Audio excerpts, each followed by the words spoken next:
लेकिन आप एक अरसे दराज से काम कर रहे हैं नौजवानों के लिए, जाहिर है कि एक मोहब्बत का दर्श भी दे रहे हैं, पैगाम भी दे रहे हैं, लेकिन एकदम से कोई आए और नौजवान उसकी जानिब लिपटे और भागें, तो ये तो आपसे ज्यादती एक तरीके से हो रही है अगर देखा जाए तो। आप मुझे बताइए कि अगर ये जुमला आपकी खिदमत में रखूं कि बाबे ते शय कोई नहीं, आप इस जुमले को कहां तक एलैबोरेट करेंगे? डॉक्टर साहब, ये बात आप देखें कि बाबे तो शाही कोई नहीं वाली जो बात है, ये तो बड़ी पीछे रह गई है। ठीक, वो तो इससे भी आगे निकल गए हैं। इब्ने तैमिया से शाही कोई नहीं, इमाम इब्ने कसीर से शाही कोई नहीं, हसन से शाही कोई नहीं। कहाँ है अहले तशय्युई के वो लोग जो कहते हैं हम अहले बैत के मुहिब हैं? हसन से शाही कोई नहीं।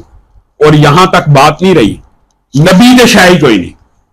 और जब उससे पूछा जाए के मुकाबले में देखें, जब पूछा जाए तो आगे वो क्या कहता है? जो बात आप कह रहे हैं वो कहता है वो तौहीद के मुकाबले अल्लाह के सामने शाही कोई नहीं जी। ये तौहीद वाला जुमला अल्लाह के सामने भी किस तरह? क्या अंबिया अल्लाह के सामने कोई शाही नहीं होते? अल्लाह के महबूब बंदे होते हैं, अल्लाह के मुकर्रब बंदे होते हैं, अल्लाह ताला ने उनको बुलंद मर्तबा दिया। तो ये बात भी लुग़वी एतबार से, मानवी एतबार से गलत है, ठीक है, कि नबी तो शाही कोई नहीं। और बाद में जब उससे सवाल पूछा जाए मैंने अल्लाह के लिए कहा है, अल्लाह के लिए भी नबियों का एक मुकाम मर्तबा है। अल्लाह ने वैसे ही नहीं नबूवत का ताज उनके सरों के ऊपर रखा। रसूलुल्लाह सल्लल्लाहु अलैहि वसल्लम की सही हदीस है कि पूरी कायनात की मखलूक में से सबसे अफजल दिलों को टटोला गया और उनके सरों के ऊपर नबूवत का ताज रखा गया। तो आप मुझे एक बात बताएं, नबी तो शाही कोई नहीं, और जब पूछा जाए ये अल्लाह के लिए कहा है, ये अल्लाह के लिए कहना भी ये तौहीद नहीं है, ये इब्लीसियत तो हो सकती है, तौहीद नहीं है। हाँ, इसको अगर एलैबोरेट वो किसी और अंदाज से करना चाहे कि नबी की जो पावर्स हैं, नबी के वो अल्लाह के सामने मकाम मर्तबा, लेकिन ये नहीं कि अंबिया की तौहीद नहीं कर दी जाए। तो मैं ये समझता हूं जैसे आपने गला फाड़ने की बात की कि वो हमारे बारे में कहता है कि गला फाड़ते हैं, वो सहाबा के बारे में बकवास करता है, तो हमारी उसके सामने क्या हैसियत है? ठीक है, बिल्कुल सही है, बिल्कुल सही। लेकिन मैं जरा ये जुमला आपसे लेना चाहता हूं कि बाबे दे शाही कोई नहीं, आप इस जुमले को जरा एलैबोरेट करें। बाकी तमाम बातें आपकी ठीक नहीं, लेकिन ये मैं ये कहता हूं जो बाबे दे शाही कोई नहीं, तो बाबों से ऊपर वाले भी उसकी नजर में शाही कोई नहीं। लेकिन बाबे तो एक जो निचला दर्जा है ना, बहरहाल बाबा तो एक निचला बहुत तो फिर वलीउल्लाह, सिद्दीक, शहीद, सहाबी, अहले बैत, फिर नबी, ये 6 नहीं इससे महफूज, तो बाबे तो फिर बाकी शाही कोई नहीं। तो कहने का मतलब ये उसकी नजर में तो कोई शाही कोई नहीं। और एक मुझे बड़ी दिलचस्प किसी ने बताई है, मुझे नहीं पता वो डब्बू हुई है कि असली है, उसमें तो कहते हैं अम्मी तो शाही कोई नहीं। ये भी मैंने सुना है, वल्लाहु आलम ये उसने कहा है या नहीं कहा, लेकिन बड़ी दिलचस्प बात है, यानी अपनी वालदा को भी कह रहे हैं। लेकिन औलिया अल्लाह जो है ये मकाम मतबा तो रखते हैं ना, बेशक। लेकिन अल्लामा साहब हमने देखा कि अहले हदीस जमात को हमेशा ये दरबारों के खिलाफ बोलते आए हैं, और बल्कि नौजवानों को समझाते हैं कि दरबारों के मुजाविर बनकर मत बैठो, दरबार कुछ भी नहीं होते, ये अल्लाह के वली कुछ भी नहीं है, आप किन चक्करों में पड़े हुए हो, बस अल्लाह, बस अल्लाह, बस अल्लाह। लेकिन जब इंजीनियर साहब यही जुमला दोहरा रहे हैं, तो अब अहले हदीस भी सुन्नियों के भाई बन गए। अब यानी अहले हदीस सिर्फ इंजीनियर साहब को बुरा कहने के लिए सुन्नियों के साथ मिल गए कि इंजीनियर साहब को बुरा कह ले, हम दोनों भाई भाई बन जाए। यानी अब उनको नजर आ गया कि भाई बाबे कोई ना कोई चीज तो है। ये बुनियादी तौर पर एक बहुत बड़ा प्रोपेगेंडा और मुवालता है, इस बात को समझना बहुत ज्यादा जरूरी है। अहले हदीस की जो सोच और फिक्र है वो ये है कि मुजावर बन के ना बैठो, आपके बाद जुमले 100% सही है, दुरुस्त है, लेकिन वो अहले हदीस की सोच नहीं है, वो रसूलुल्लाह सल्लल्लाहु अलैहि वसल्लम की अहादीस है, वो अहादीस है कि कब्र, हजर, शजर, किसी को सजदा नहीं होना चाहिए। और ये तो अब अहले सुन्नत के जो मुस्तनद उलमा हैं वो भी इन चीजों के खिलाफ हैं। और ये अहले हदीसों के ऊपर अलबत्ता इल्जाम है कि अहले हदीसों के बारे में ये कहा जाता है कि ये औलिया अल्लाह की तौहीन या तनकीस करते थे। कोई अहले हदीस नहीं हो सकता जो किसी वलीउल्लाह की तौहीन करे, ये बात याद रखे।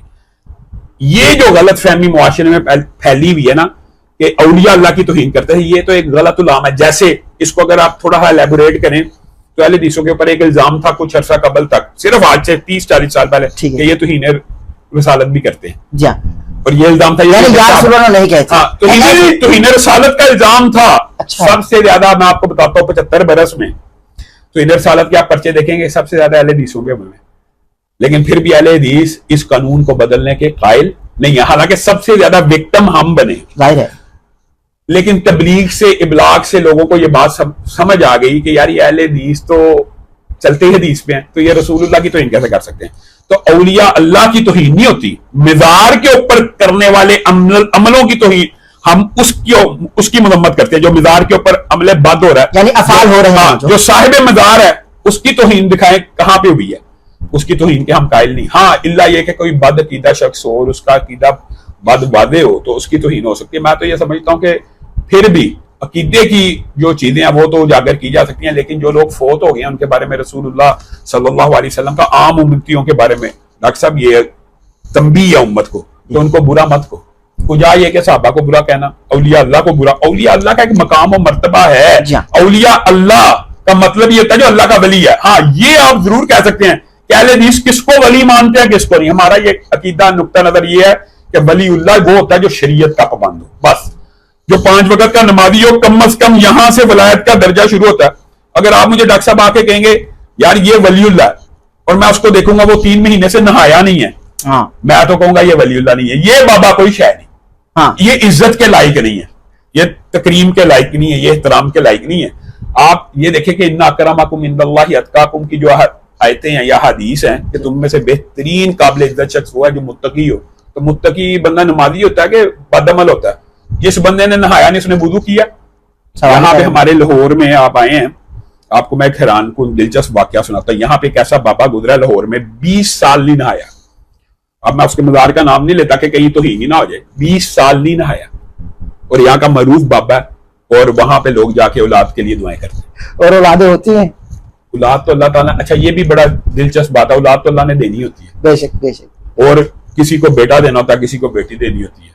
तो वो आप ये समझे कि जो 50% का तुक्का होता है वो मुरीद पके हो जाते हैं। हाँ, ऐसे आप मेरे पास 100 पेशेंट आता है, मैं सबको कहता हूँ आपका बेटा हो जी, तो 50 का तो होना ना, जाहिर है, तो वो 50 तो पक्के हो गए। हाँ। ये सारी सिलसिला आपको पता है। इस तरह की चीजों के हम खिलाफ है। एक बंदा के मैं हवा में उड़ता हूं मैं वलीउल्लाह हूं, हवा में उड़ने वाला जादूगर है। आग पे चलता हूं मैं वलीउल्लाह हूं, आग पे चलने वाला जादूगर है। आप घर से क्या खा के आए हैं मैं आपको बताता हूं मैं वलीउल्लाह हूं। ये कहानत है।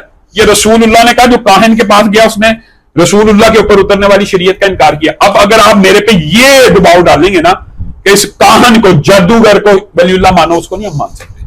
वलीउल्लाह की शर्त है वो 5 वक्त का नमाजी हो, वो सोमो सलात का पाबंद हो, वो शरीयत के अहकामात का पाबंद हो। एक बंदा शरीयत का ही पाबंद नहीं है, नमाज ही नहीं पढ़ता, यानी नमाज ही नहीं पढ़ता, वो आपके वलीउल्लाह वो 100 दफा आप कहते रहे, उस मामले में हम इकरारुल हसन के साथ है। हाँ, बिल्कुल सही बात है, बिल्कुल सही बात है।